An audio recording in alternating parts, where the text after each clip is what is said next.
Yengbiriba Punamakim Hamda Sharachandra Sharma Chayol Segi Agenda Manipur Pudun Laksari Miang Tabio Kanabio Nainabio Sharuk Yabio Ngasi Agenda Manipur gi topic se Nahan Tang Marida Hokiba Tang Marida Pangtokiba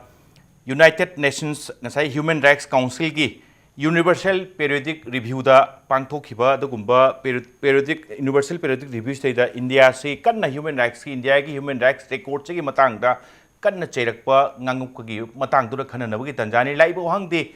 Nanga Iba Tama Ibo Wapam Cherakpa Sikatana India Human Rights Record ki Matang si Handarakadoribra Basi Makoina Masi Chek Torkadoribra Manipur ki context Yankana Apaspa Yam Pamnataba Armed Forces Special Power Ek Kaisi Loktopa Kaisi Yam Kuiraba Dimani Loktopa Kaisi Otorokadoribra Sinimasi Matang Kananabi Tanzaduni Lonan Lenkin Biriba Guest Singdi I get it on the Pabi was Khogendra Khomdram, Sangai Expressi Manipur edition get eternity Tamo Khogendra Khomdram Taram Sari, Aduga Tamo Khogendi, Oil Lincoln Biribasi, Binalakshmi Nepram, rights activist, Binalakshmi Sutaram Noksari, Aduga Hek yet the Tangana Paminijari, Babloo Loitongbam, Executive Director, Human Rights Alert, Oza Babloo Sutaram Noksari, Oza Blow covered the Kaiti Yam Yore, local delis the Kaitado, Iba. Tengna Bakar di Tengna Karamakari Tengna do Isha Chatlaga Yawu Bunina and Tangmari, Port made the Pang Tokiba, Nasagi, Universal Periodic Review Matang Si, Karikaringang Kiba, Sapchana Tabi Rakpa, Tengna Pola Mina, India Matang Semaruina, Karikari Cheda Krabzano, Karikaringang from the Karkum Tambuta Zabu. Kenatokji Hana I am a viewers in the zoo, Universal Periodic Review have a potsi. No boy in a topanina, Karino have a dumtang hanong, mamang, Yanzahogi. United Nations see the human rights as a Nazi am queer, heck how would they hona, UN pillar ohumne hai, Amana peace and security thamba, Amana world sustainable development ama porkna honaba, Aduga ohum subada, Mipung kuding maki, Magi, human rights see, Tangai padana pang the way the writings in Nak Pahavis and Magi agenda, Humuina Purapani. Adun hek how would they hona Human Rights Commission in Siamaga, Human Rights Commission, Manunga, Masi Pots in 1946 the Gehona, Putarakasina. 2006 Masiki Human Rights Agenda as a commission the Kanabim Hota Karahena Wang Batata, Council the Nainasi Hedana, 2006 the Council Masimani, Human Rights Council in Adun Huzikti, Human Rights Ki, Wafum Singsi, UN Gida, Human Rights Council C level the Kanare. And a council is Hemakumatamda, a noble mechanism, Hana Amkutauba among the human rights, Pritibigi, Labakutimaki human rights, Kanaga Dobuni, and Moin Haise, Matamama di human rights violation yam to we have a labak Amakang identified Toroga, Kanarame Hazeriba, other was it Moin Haise, universally, Labak Loinamaki, human rights, Loinama Kanaga Dobuni have agendas in the Moinapukal Aze, other universal periodic review I say. Some Nutiki Taudan Living Damina Pritibiki when a lady 193 countries in Sigi Amam Pukalaga Kanarako in Hajariba. Aduna Yan Hanber review see 2008 Pangtoi Aduga Adugi Matang Lebak Miam said Samaga Maudra Humdo is Loinama review or Matunda second cycle till 2012 to Pangtoi. Aduga Huzik Zatariba 2017 the Zakari is in a third cycle in Hajariba. Aduna Home looks over cycle in a pretty bit ladiba, Panatsaw Lebak or Gasu, Panapik Lebak or Gasu, Zapman of a meeting the Yangaga, Pung Ahum Makaigi, Matam Piraga, Masi Manunga, Magi Lebaksi lady with human rights situations in Naina and Hajariba. Aduna India su Hogi Enoma Yana Maruiba, United Nations ki member Moibanina Magisu reviews it Nahan Tarik Marida, Ahum Luxu reviews it at Hagre. Manipur gi meeting the Giwin Yang Daragadi Akoina Yamna Nungai Zebadi, United Nations ki Haidigi powerful loiba actor Haitare, United States na. Akogi says the Tik Tik Honazadana, Abspagi Matanga, Ifamna Karina Mayam Jangana, Supreme Court, case Thaba, Aduganahan Supreme Court na 2016 the Yamna Maruiba judgment of Pirakpa. Haidiba judgment see Attorney General Masamakna. India government na Supreme Court challenge tawraga curative petition targa kakhanaba hotnarakpagi potse masi United States na observe tawraga masi high Supreme Court na piraiba 2016 da piraiba haibadi sipai sing policing mi hatpada chingna chin chenaba haidi maran leitana athoi आयन की वांग में मी हाथ पर चेन में लोइनमक इन्वेस्टिगेशन तौदोंनी प्रोसिक्यूट तौदोंनी हाइब जजमेंट से मसी यूनाइटेड स्टेट्स ना मसी जजमेंट से मोय यानिंगी अमदि मसी अखोइना सपोर्ट तौई हेदना हाइरकपसे मसिन ख्वाइदगी हेना अखोइगी सिग्निफिकेंट ओइबा पोट ओइगद्रा हाइना लौजै अमरोमदा यूनाइटेड स्टेट्स खक्ता नतना स्विट्जरलैंड इसे मिचंग मिखाई नाइदबा लान तौनबा मीसिंगसु स्विट्जरलैंड चलगा वारी सानै हारिबनेबा अदा मानसु अप्सफागी पोटसे मसी रिव्यू तौगदबुनी हाइदना याम कन्ना थमकपा अमदी ऑफ कोर्स अदुदी सरप्राइज ओइदे मोम हारगा पाकिस्तान ना कश्मीर दा ngasi जाथरिबा पेलेट बॉम्ब तौरिबा केदौरिबा अदगी मोगी सेल्फ डिटर्मिनेशन की प्लेबिसाइट की वाफम सी थमगा अदुगा लोइना लोइना आर्म फोर्सेस स्पेशल पास एक्सिसु रिपील तौगदौने हाइरकपा सुमाइना मथंग मथंग हाइरकपसी अखोगी ओइनदी मणिपुर की ह्यूमन राइट्स की स्ट्रक्कुइना सांग तौरिबा स्ट्रगल की ओइनदी यामना सिग्निफिकेंट ओइबा अदुगुम पोट अमा ओइ हेदना अदुमाइना लौजेगा sir okay thank you Binalakshmi nei lakchaning base nahan tangmari ta pangthokiba ngasai gi review kano sidana thamnara iba UN ni ka karika ya the UN gi kano to states UN United Nations your state country mayam hai tare mayam gi mieng da India gi records on human rights se base 2012 ta so regarding aphaspa si gi matang da ngangnaki adu ai so aphaspa si review to adagi even yaraga the repeal to haiba wafam bahuk thamki to this time again reviews the dum aphaspa gi against wahai se dum tholei masi kari gi no ka haiba akan ba mi ama thamak pa se Binalakshmi swaida khoi Manipur as a whole swaida India north across the northeast kanu state sing se aphaspa gi se theng se phangaba ngak tani Manipur su yam kuina masi gi aphaspa pam daba aphaspa gi victim oiba mayam leigre masi प्रजा सिंह मरोइना अफस्फा की चैथेंग थेंगनखरबा victim Singh हाइबा तारे victim की family ना मसे कयाम लुमना लोबम थोई हरावबम थोकप्रा कमाइन फावरमगनी एज ए एक्टिविस्ट मोइना कमाइना ओपिनियन थबिनिंग अहनबदि अखोई मणिपुर द तौरिबा एक्टिविज्म सि यामना पृथ्वी दे थागतनिंगाइनी होय तामो बबलू होइना तौबा इफमना तौबा दकि डिफरेंट इवन इचे शर्मला ना तौरंबा दकि मयाम अखोई अमसु चंगागा तौसल्ली को द इमा मैरा बाइबी सिंह खोई कावबा यारोय मोइन तौरिबा मूवमेंट से वर्ल्ड हुजिक रिकॉर्ड दुम लेहौरनी नंबर 1 अदुबु हुजिक यूनाइटेड नेशंस द तौरिबा सिकी मयाम से होय मेंशन तौबगी द मक्तदि थागत निंगाइली को मेंशन तौबगी द मक्तदि मेंशन तौबसु यामना क्यामना वाना तौरंगनी सिसु अदु यामना खोइगिदि खोइ हरावबम थोई आई तामो बबलु सा हाइजरमिनी सुमाइना सिग्निफिकेंट ऑफ मेंशन तौर इसे अखोइदि यामना नुगाइबम थोई अदुबु इंडिया की सिचुएशन दि चेंज तौरोय हुजिक लाइरिबा सरकार से अफस्फा सुकलो लौथोय मोइगी माइंडसेट से अदुना United Nations Laure हाइरग अखोइ तुमिना लेथोकपा यारोय in fact यामना सिंगना strategy अखोइ यात पताय येंगु हुजिकी सेम हुजिकी भारत के रिप्रेजेंटेटिव आदंगांगुरिबा मीदुना क्यूरेटिव पिटिशन थागलगा हाना सुप्रीम कोर्ट की जजमेंट तुमाना अदु यारोय हैब पोतुमा थागलअमिनी अदुना जिनीवादना अमा हाई गवर्नमेंट ऑफ इंडिया से सिदना अमा नमधानी अना मोशु याम सिंगबनिना अखोइगी मूवमेंट दसु इमा मैराय बाइबी सिंह दसु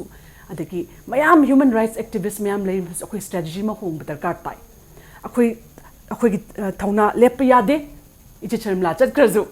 थौना लेप यादे मसि न्यू स्ट्रेटजी मा दरकार ताई हैबसि यामना केनोनी अना मसि कमाइन दगेदो यूनाइटेड नेशंस से यामना दि नुंगशिबा ऑर्गेनाइजेशन अमनेबा वर्ल्ड की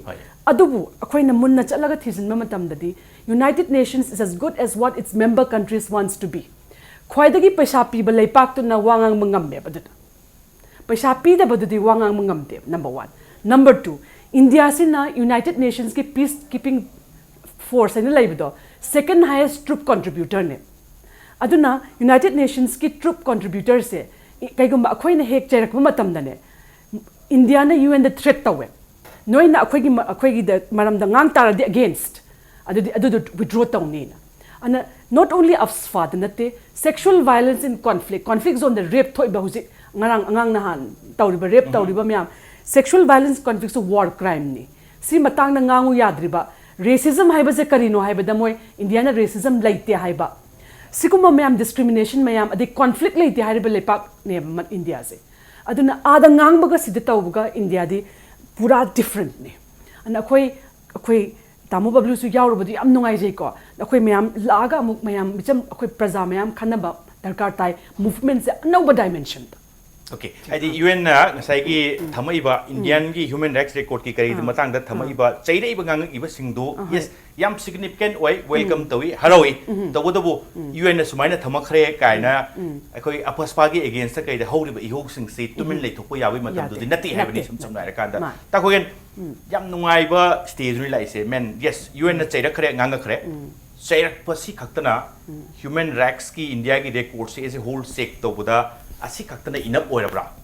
Binalakshmi na thambiri swaida UN na charek pudo yamna nungai tawutabu swaida koi movement se pura thaduk pudi yaroi masigi strategy ma taseng legon tu ai bo from secretary opinion thambini taw sarat kanone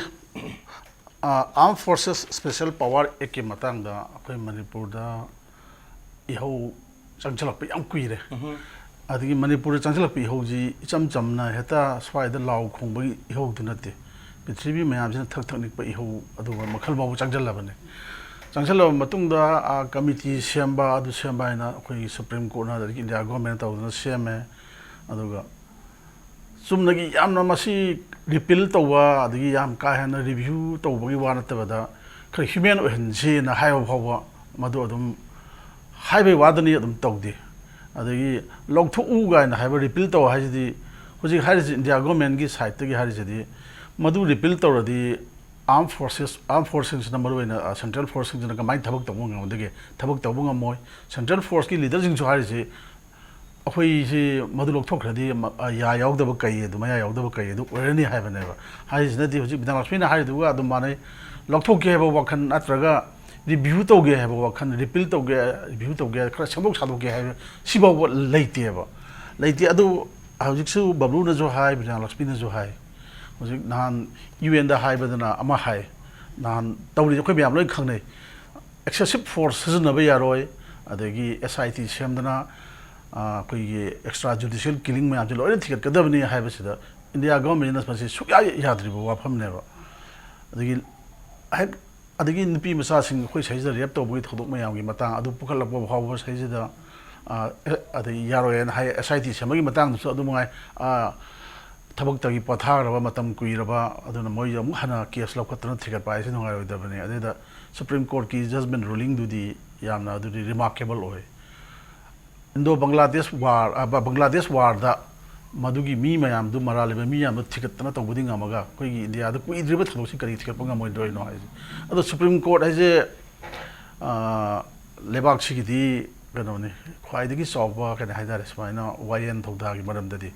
adumangna hire bawa India government jin sikhang khangna adigi attorney general India government represent tawbani army represent tawbani security force represent tawbani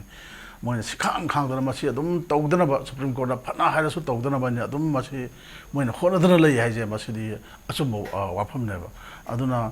nahan UN da therefore da tawri ba du yam nungai khoi ju tabada di tab nungai di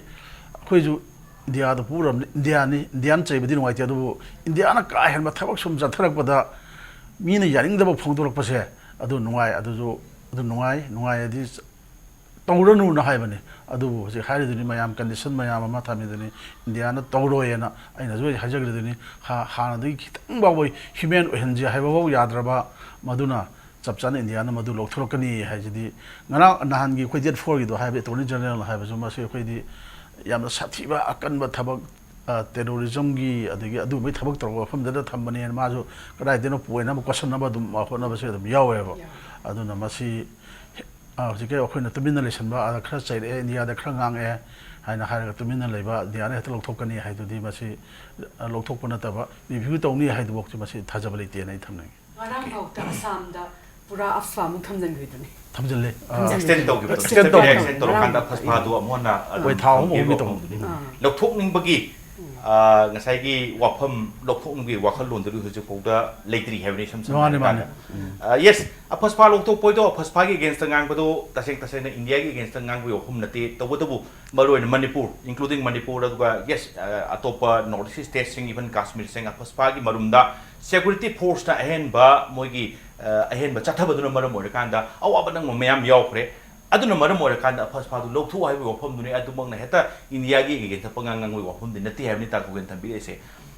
Babloo matang chalak chaning base maron even UN gi human rights review kang hunu sohari India must end is double speak hai double speak see in the waibam sohare plus apaspai matang se mo siam pana lum dilobu male India ki double speak se oja kano Binalakshmi chu hai som dana mangang aswai dana mangang ki thabuk se dum tong lai swai si pungpha phabai se double speak ka se karam kanda thadu ko dum wanjano natragana hope ngasai ki UN ne ka sukan even United States na sukan na mi am changboi amina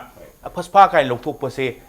yes matam yam ko ina changaga lokthok puduna mani ai khoi na ga hingi da apaspa lokthok pa kai du oido rib jala ताकि तसेंगना हजकी खोई बिनालक्ष्मी ने हाइबिरिबो जा सरना सुम हाइबिरिसे अखोइददि याम मयेक Seng हाइतारे कइनोदा supreme court ता अखोइना इफमगी केसी नैनज मतमददि attorney general हाइरिसे Manipur थोइबो थौदोकसे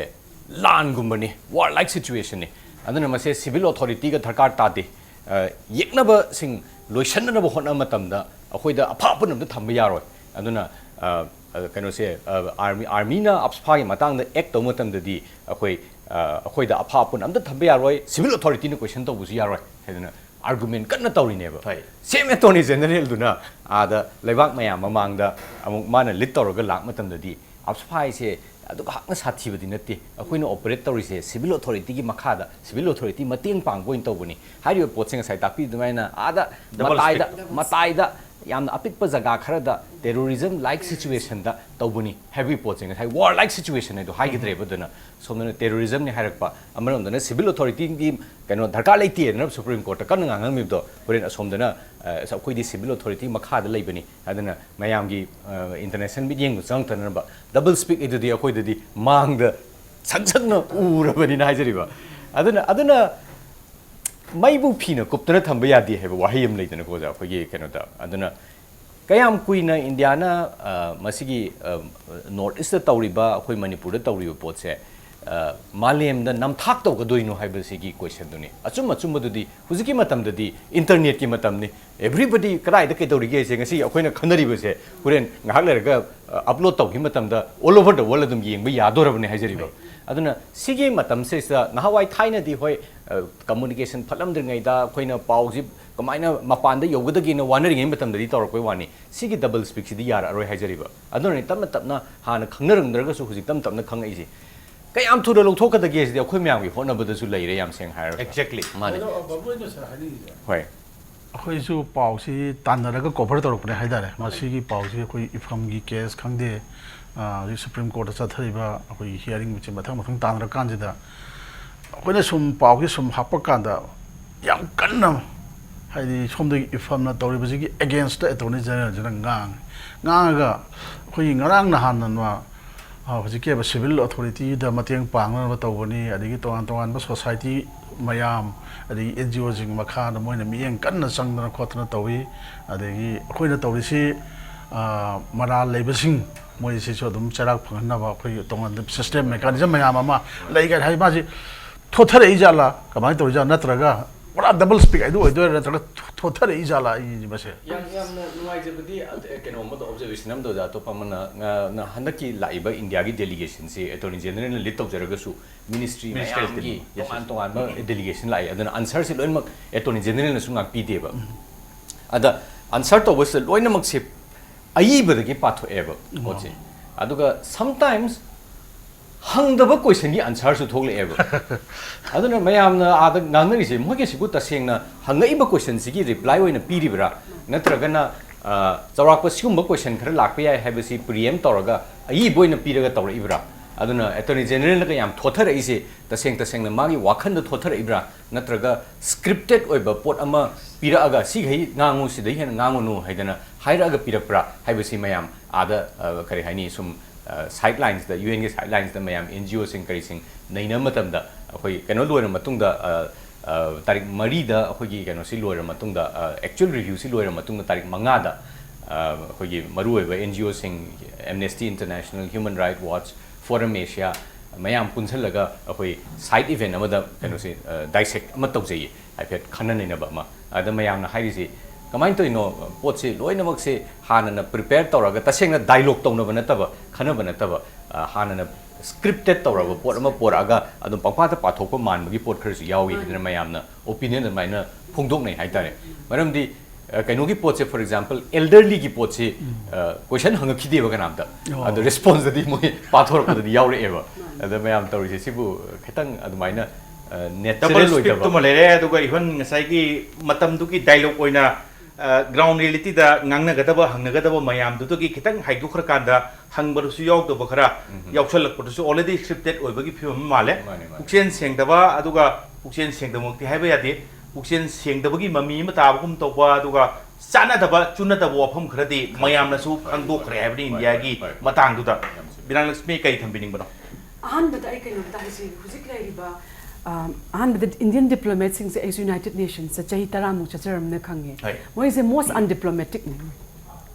haite moi hai bole pa tamona have the chummi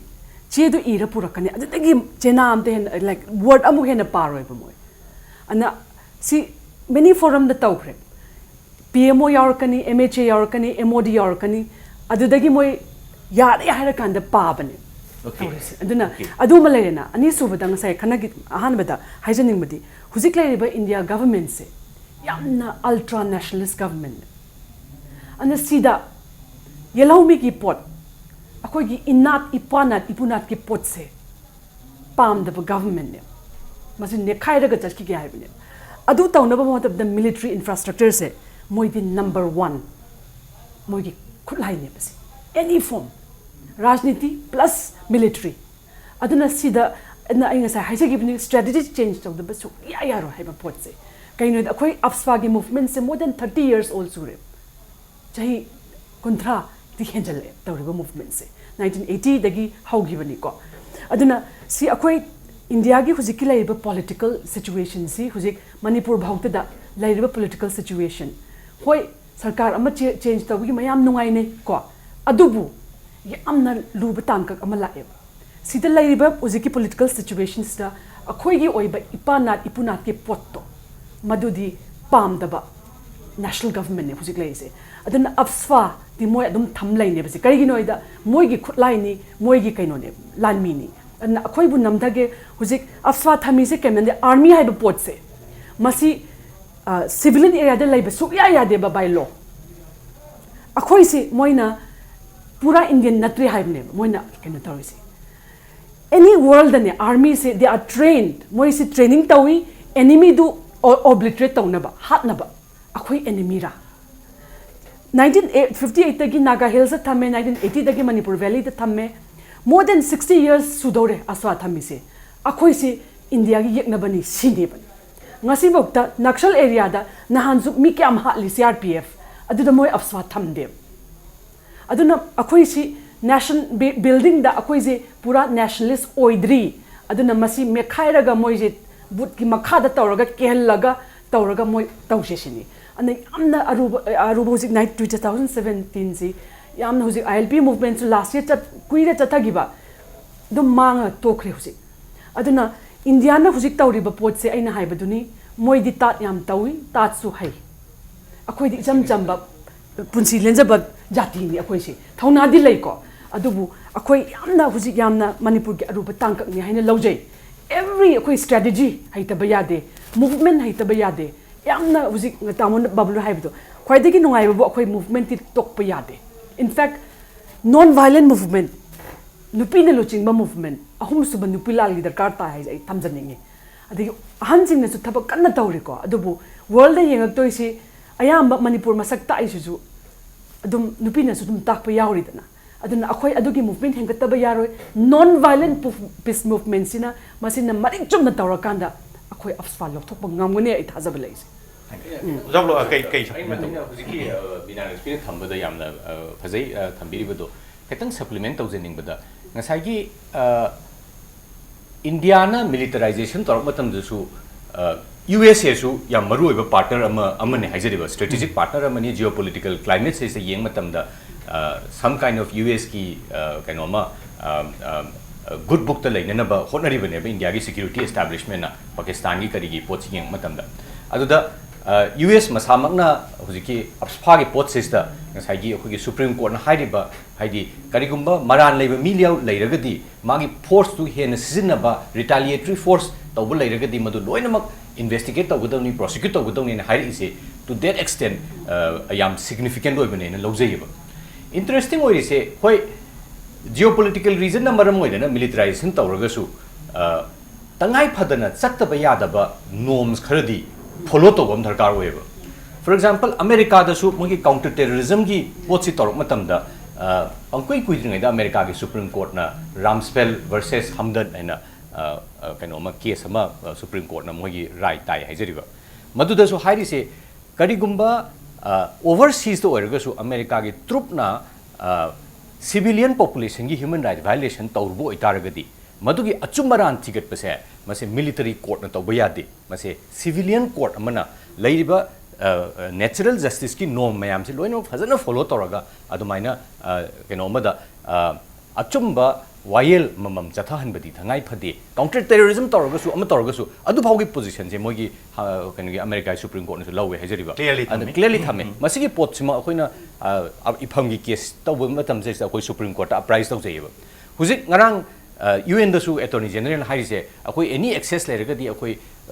investigate tawi prosecute tawi hairiba tawbudabu mase army ek ki makhar tawi habeneba court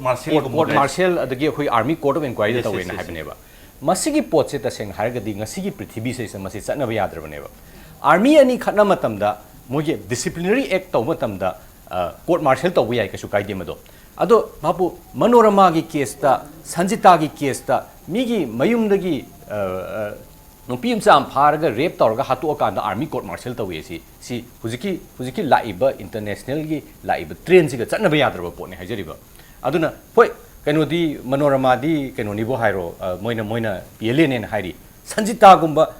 iseng seng aba kaisu tawjataba nupi imsam tawmatamda moina army court martial si kainoba nahan si Supreme Court si myan je puthoga si dissect tawraga khanaiba aduna moi army court martial se tawri se kanu khaidi army na puthorok pas witness khaidi kanam tana question to buya handi hajariba aduga songi victim gi mai kaidi puthorok witnessing the army gi kanu na council lo cross tawneba aduna nahan Supreme Court ta comment torok da Supreme Court ki judge sing hairi se sigi nogi army court ki procedure si di achumba kari no idu puthokna na banate si di noina tawdu chumme haina na ba justify tawna na procedure ne na si dadi haidi nakana ni itar kanda achumba rando kari no puthok na banate noina haiba singdo adu chumme afam tawna ba poni have pot ne exactly aduna ngasigi Supreme nahan gi ifam gi case gi maru oiba point amadi kai no hoi apsfa makti masina lawthokpa ngamoi adubu apsfa gi mahu satpado sting lawthokibado ngasagi mana masigi apsfa gi marumda nampu hapuda yamna chonglom chadaba kanu mayam namjhallaga thamgibe potse masi mahu satbagi oinadi masigi akhoi judgment se yam maru oiba judgment ama ne dana adumai lojai huji nahan gi discussion si matungda yam thuna amuk karama makhal gi investigation tawduino ju akhoi soidna thogla ani aduna sumain tawna United Nations gi platform da su sumaina akhoi mayam changdana says the mayam lukhrabi mayam imung manu mayam changna honari se phajana cognize nam lawraktana ubidana ada support torok base mase akhoi gi diam chauba akhoi gi kari haini achievement amani hedana adumaina lojai haitara actually isang chan haraka da UN United Nations gi thamok pa legre madudi yes army gi kari gi structure manung duda aran ba thokpa thung tudi court martial ga torokanda achumaran thi do okanda punishment to du kasu kai yes army na operation chathaba adu su civil population gi marak tu do operation chatakanda na haron aduga militancy na tak insurgency thengnabi operation chatakanda da civil population du dagi victim oiba chai chawa nongyorun pandra siba mayam tholakanda adu ai du di civil population du hurt oira amina civil court chatlakanda while chathaba gi mathau tarai taseng army khakna chatharaga adu ai du yaroi makhoi gi di makhoi na pangthok ki thabak singdo chummi haiba unanabagi thawong khaktani haibasi UN na thamakhrabni hujik laiba wafam di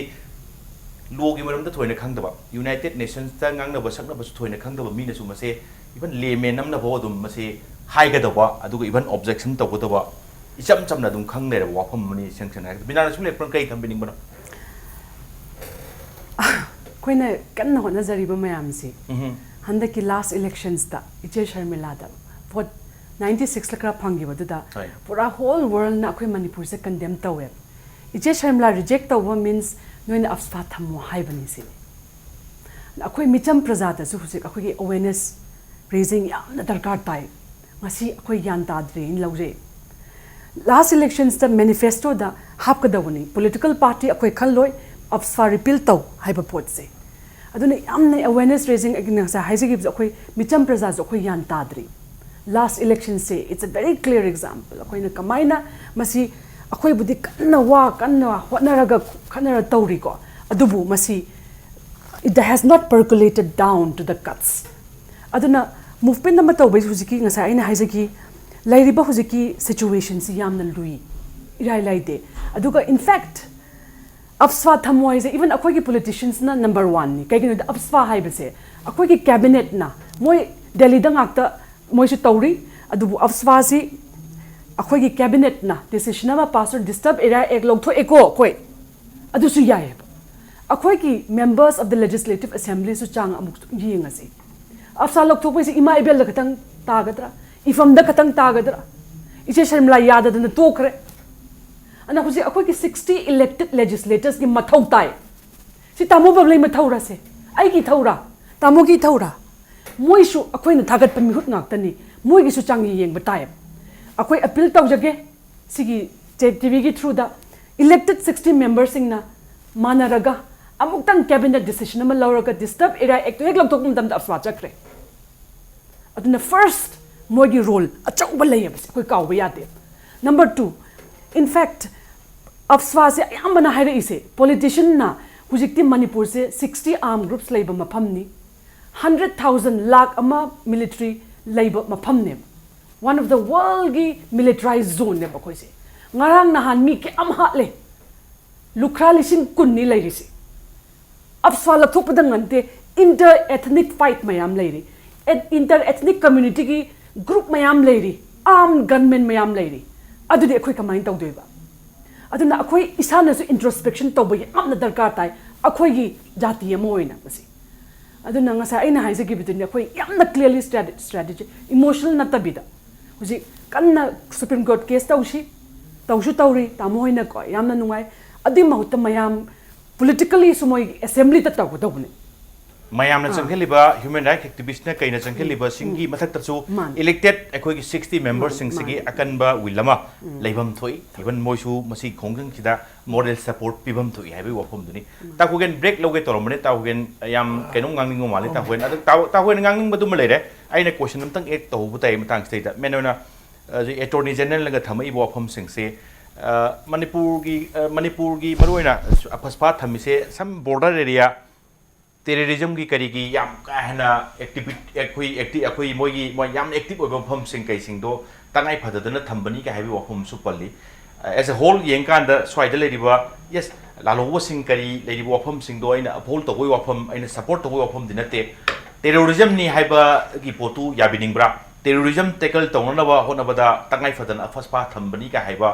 double speak man bo wafum sing sisu kari react to biningi haibi wafum duma ai ta ko genda thamjare dum ani mak aina haning mane nang hangin duka dum chap chanare yan janna ba pone hoi saijida ai hojik nang haibda ha terrorism si chap chana khoi sida chathari ba thabak si terrorism ne na haiba yabra yadabra je si yam hangnoi ba pham ne hoi ek khara kari kari mu matam da apai terror ek kuma man ba khara di torpa yaw na natte madu yawe na adu hek chathari ba khoina fana kuire Manipur da lere insurgency gi adigi masi lere se adu ta terrorist ki ek ton ba pham da chathari ba india gi smaina ko masi terror ek ne na pulak wina lobadi madudi lan ju lan gi ren khal adigi hujik sharmila gi matang adigi akhoi Manipur gi miyam ai se ayu dum yawrabani mayam lo yawrabani akhoi Sangai express da akhoi handaki 11 state assembly election mamang jida koi na maru oiba political party ani BJP amadi Congress ani je tongan ba issue tongan ba issue je yam banate hura liga huran dega corruption towi togde adwai du da lut towi adwai so ngang na le ba ada khoi na hang je khwai de maru oiba Manipur gi miyam jina yam yaling dana laiba so hi yang khai fu so ba APSFA ji kolom chakrage sigi matang da karimta yam soya haide ba akhoi mayam da su hoi anoi khabar ibu koi nawalo de ga harak pusi ai miyam ju harak pu ya adu masi akhoi handana APSFA gi isu gi matang Sharmila gi isu gi matang ji yam khai ba Sharmila na chara hen ba to khiba मा तोगा माजे अफाज देगी ना थैरगे मसी cam तौरोय ना हाइबदि नते मा अतोप मोम संहुई हाइबने मादो हजि अदुदि Young ताबने कमाइन तौरके दो अदो Sharmila the पेनगी दबसे मयामना यौसन बिरक्ते मा मथंदा अदो मता इथोगा थमी मयाम जी यौसन बिरगा खोंजंग जी चंगसलगा मसी लौथोना होनजे हाइबने मयाम माना मसी माना तो अमदाइदसु दम हाइबंग हाइतना हाइगी बो फमने मादुना दबाइ तौरगा मासिजु पेनदब खंगदे अम खंगदे माइ खोंजंग जी हानगे चरा हेनबदु तोखरे अदगी अतोप वाफम अमना हजिक बिनालक्ष्मी नजु हाय अखोइगी इम्फाल म्युनिसिपल एरिया स्वाइजी असेंबली सेगमेंट तरेत मसी सेंटर दगी ओइबो बिन लेगे मतमदा माना मयाम मामांगदा पौमिसिंदा हंजन हंजन हाय वाफमने सुया यारक्ते तौनु तौनु ओइना माजे हंजन हंजन हाय अदबो चांगियंग अमु ओइना मसी सिदा कैबिनेट वारेप रोग लौथोखिबनेबा अदना हजिक बिनालक्ष्मी ना हागिबा फिक्सु याम कन लांगदरिबो वानी मयामना इम्फाल की एरिया दा तौगे अदमाइना अतै लौथोग येंगसि चांगियंग अमा तौरसे चांगियंगसे अदुम माइ पाकनी अदुम चुमनेना खाले अब इरांग थोकपदी अदुम हजिक आर्मी पर्सनल मयाम अमने अदगी अतै फोर्स मयाम स्टेट फोर्स मयाम मणिपुर लेरिसि याग्र पोनेबा सि मरक्सिदा अफात मकमा मतमदा मणिपुरदा लालहौबा हाइद्रा तोंगान तोंगान बखुला पाइबा ग्रुप से कया लेरमी हुजना कया लेरि अदु हंधबदी लेते हंधबदी सुइ लेतेबा अदु मसी आसफागी क्रिएशन नेबो मसी मयामना हाइनरबनेबा अदुना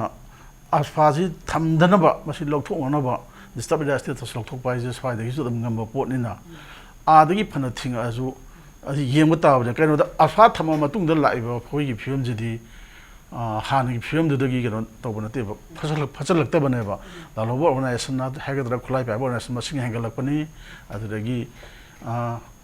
होय अबाय हेंगले अदगी अदुम अतोप अमना मो हुजिक हाय अदुम मिनिस्टर सिंह एमएलए सिंह जो हाय इरांग लेबनिना लालोबगी थबक स्पाइन कनबनिना मदुदगी मयाम सि कन्ननबा अदुगी पासी दरकार लेयन हायबसु दुम यावरी अदु असेंबदी खंग खंगनबानी मयाम कन्नबा नते मय मसा मसा कन्ननबा थंबा ngakतने अदना मसी होय फन कुइरे थमोपा तो फगलकोय फिल्म ति उद्रे थमोपदना मरो मरगा हेन फिल्म चोकचन ग्रेबनी ताखोगेन थंबिरे से सम हारा कांदा दुगा यस करिम कांदा अचो असंग मरोइना मिंग पंद्रसु दुम खंगी मसा ngakthoknaba thamba masa mathanda chatpada kiba free होइदबा अदुना सुमरो मोरकांदा फसफादु थमकांदादी नाको सेंबे फिल्म दो लाकदौनिना अदवाइदसु मखोय मसा मसादसु पामै फिल्म सु दुम लेरकपजानि हाइबनी ताखोगेन ओजा ब्लो ब्रेक लोबोय तंजासी हेंदी हेंदो खरबनि ओजा ब्लो दुबो ब्रेक अमतंग लौजरगै ओजा ब्लो दु लाक्सपतै कमर्शियल ब्रेक अमगे मतुंगदा इंपैक्ट न्यूज एजेंडा मणिपुर येंगबिरे पुनमखि फमदा थुना पुदुना लाक्सगे इंपैक्ट न्यूज मियंग तादुना लेबियो ब्रेक की मतुंग येंबिरे पुनमकपो अमुखना तराम नोक्से ओजा ब्लो आई लाक्सनिंग बसे ngasai बिनालक्ष्मी नसु थमदि थमबि यामना नुंगाइबा यामना कैन सिग्निफिकेंट ओबे पॉइंट हाइबताई मरमदि इंडिजिनस इपानाट इपुनाट की वफमदुम पुरा कौथो once upon a time Manipur was princely state kaiduma कौथो अदवाइ दुनिंजंग लेरगदि तोंगान तानिंगबे वाखल लेनी अदुना इपानाट इपुनाट से पुरा कौथोगा लोइन कौथोखरो नोइ इंडिया नि हाइबगी पोतुद लाकनबा हाइते लिकलम हाइबताई अदुना मरम मोरकांदा फसफा से तंगाइ पदना सिनरक पजानी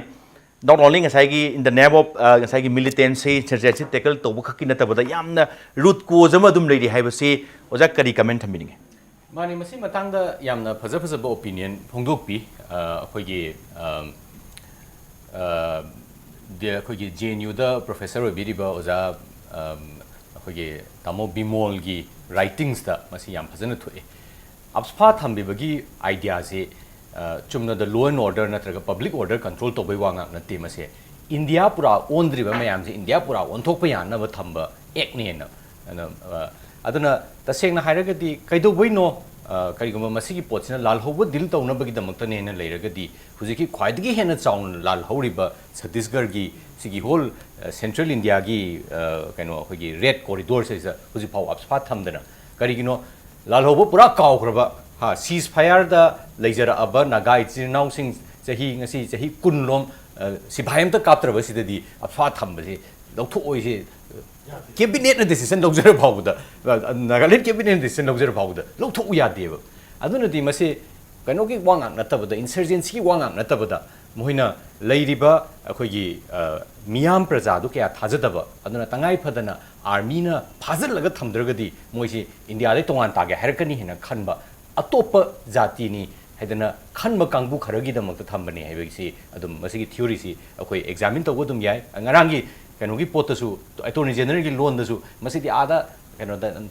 ꯃꯇꯥꯏꯗ ꯂꯩꯕ ꯌꯥꯝꯅ ꯑꯄꯤꯛꯄ ꯁ꯭ꯇ꯭ꯔꯤꯞ ꯑꯃꯗ ꯂꯩꯕ ꯑꯩꯈꯣꯏ ꯇꯦꯔꯣꯔꯤꯖꯝꯗꯧꯅ ꯇꯧꯕ ꯄꯣꯠ ꯖꯒꯥꯗ ꯂꯩꯕꯅꯤ ꯑꯗꯨꯅ ꯉꯁꯥꯏꯒꯤ ꯀꯩꯅꯣꯗꯁꯨ UPRꯒꯤ ꯔꯦꯁꯄꯣꯟꯁꯇꯁꯨ ꯍꯥꯏꯔꯤꯁꯦ ꯁꯤꯅꯗꯤ ꯃꯣꯏꯒꯤ ꯀꯣꯛꯇ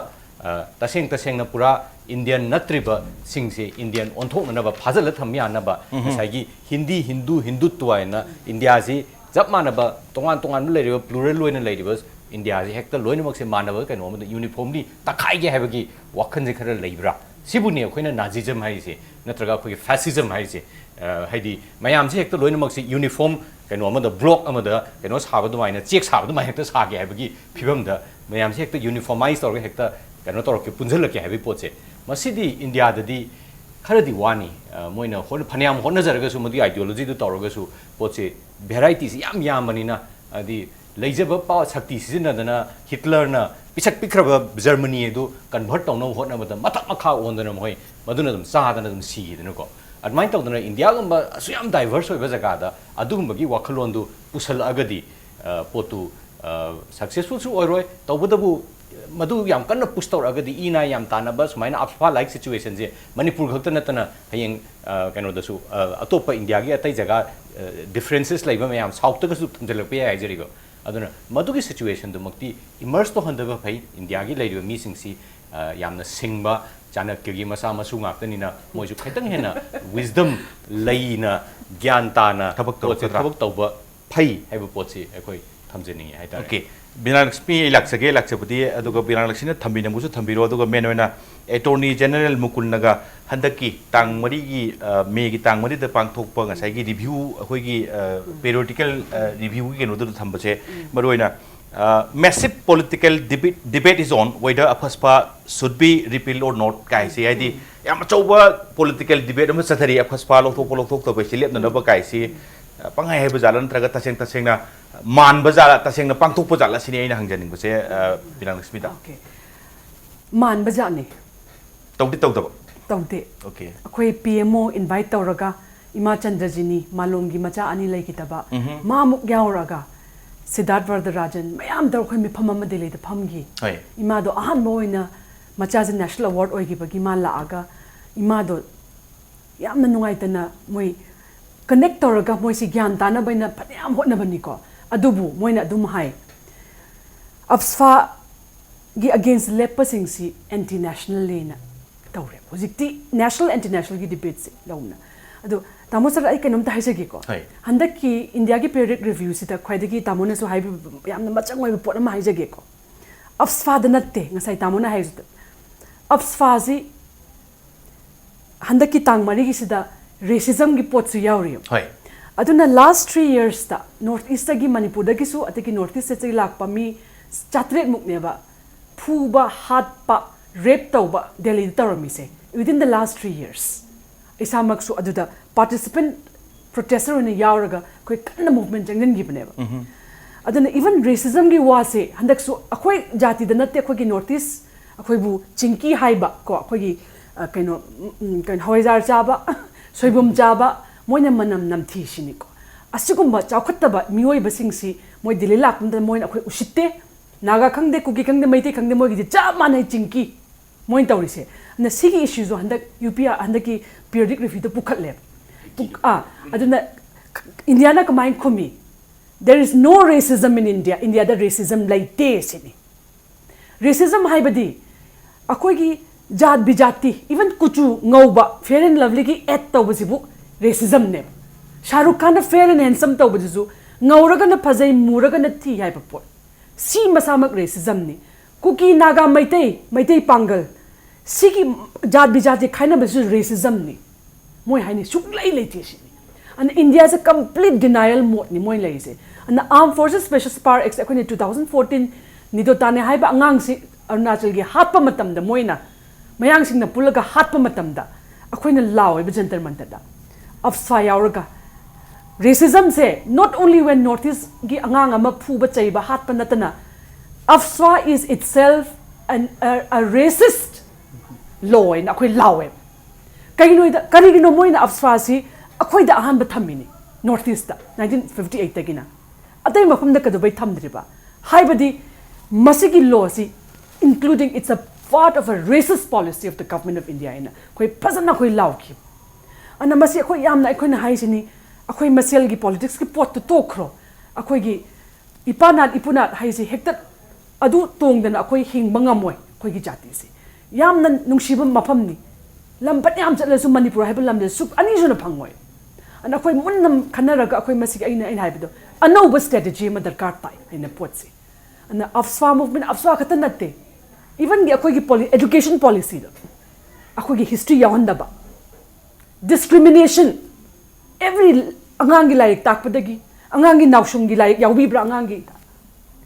afswa khata natte every discriminatory points akhoi angang pokpadagi angang chawrakpadagi akhoi gi kamai tawrak akhoi policy si national level dagi akhoi da thomjalak base kyam bhok chummi chumde akhoi khanaba matam ne and afswa is only one color in the entire circle Shishu, aduguma discriminatory, racist policy. Akhoi bu namdanam adu port ni basi. Okay. Tauken hojik lai si maruina. Yes. Sai ki ate nang state ki labor phibam sing hana kari oirakpa hana kari oram daba loin kok khu kanda India oibagi India ni haibatu khakta khallo si yes. Akhoi India ni hosi India nate si kisu haibati yaroi tabu ai agi state ki labor phibam culture tradition leiba mayam sing dudi adum unique oina ngakpa pamjaba ngakna chachabada adum thoi yokjaba ngaktani Manipur khakta doram dong wande eng khanbada atop top state sing chu mai magi leijanamba mapanat mapunat sing do loina banga ga leiningamuni si puna mak kok thokro ka haibasibu ain khandada utokadra sing sir madudi hikta jo haigre tu su ya yaroi deba poni aigi pokpada yaujara abaneba aigi ipanat ipunat haiba koi chachade leiba chanabi mayam le ji pokpada yaure masi kokthok pasu yaroi aduga kokthok kena khalurodi papu da thathabang ne madudi suwa yaroi da thathabang ne ba aduna india ge te state so du mangai mai magi lam gi loina bakse masi leijabang aktani magi jati ma phul ma je magi chanabi culture mapa mapu pari puri de thangdarak pa mayam am lei masi lining ga je atop am sakhibidi yai koi sade so dum uri jine ba akoi gi family imung ji hindu ora chu imung da sana mai la ta ba imung ase leirammoyeba kona thenga lakpane haba koi brahman gi kamu bok sanami lalibane ba sada leira matungda aduna sanami lat tabgi taba aigi sagi ipa ipu gi thanamba pari puri degi sanara ba lisad has kok thokro ga na haiba adumadi phana hona da ju adudi asai i nai ta na ba do tani ga mai ju pa oidaba thabak ne ba aduna adum daga hoi chumi hoji ki haidu mayamdu adu ta di tai karigino da hoji asai red corridor haigare hindu heartland hindi heartland spice de ki mongda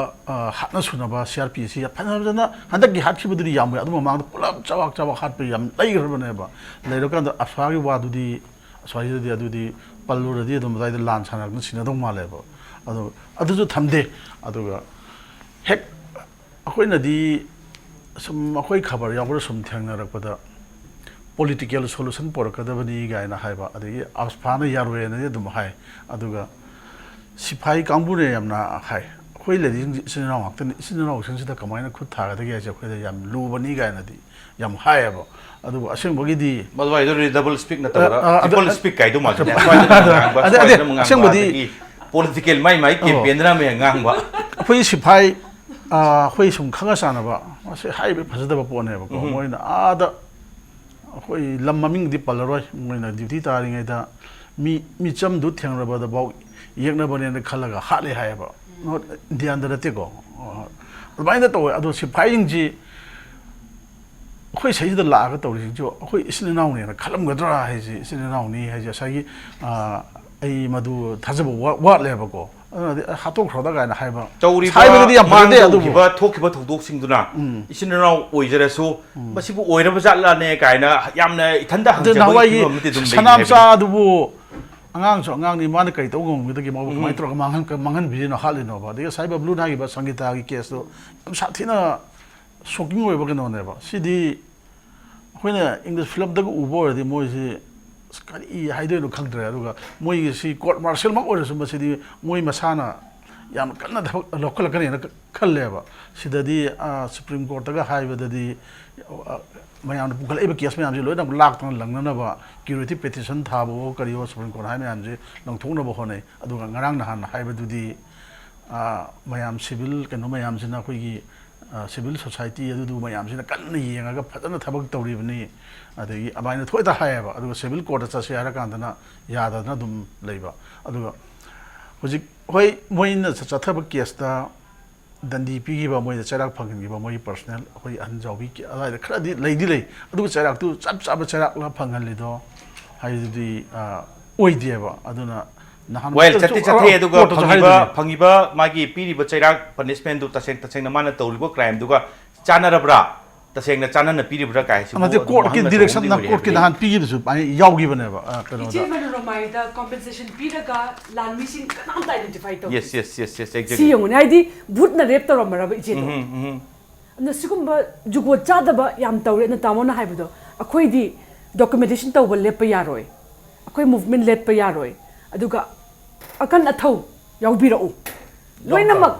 अखोइ Som नाकंदा civil society इंथोपिरकनु सि मयाम गी पोटनी मयाम गी पुकैनी ओजा blow सम नारे कान हुजि से UN थमैबा करी वाफम सिंग से India न ताबा तादबा दुगी वाफम न तोंगान थमखर कांदा फसपा काय से यूएन गी प्लेटफॉर्म को यरोक्तना मोइनगा मसिगी मतंग द इंडिया दगा ngang sakpa tawre iba singse ya morom thari yam significant oiba development amani aduga masigi development oire singse morom thari di my heartfelt appreciation goes to you and like human rights activist ki Binalakshmi su lebiri aduga masi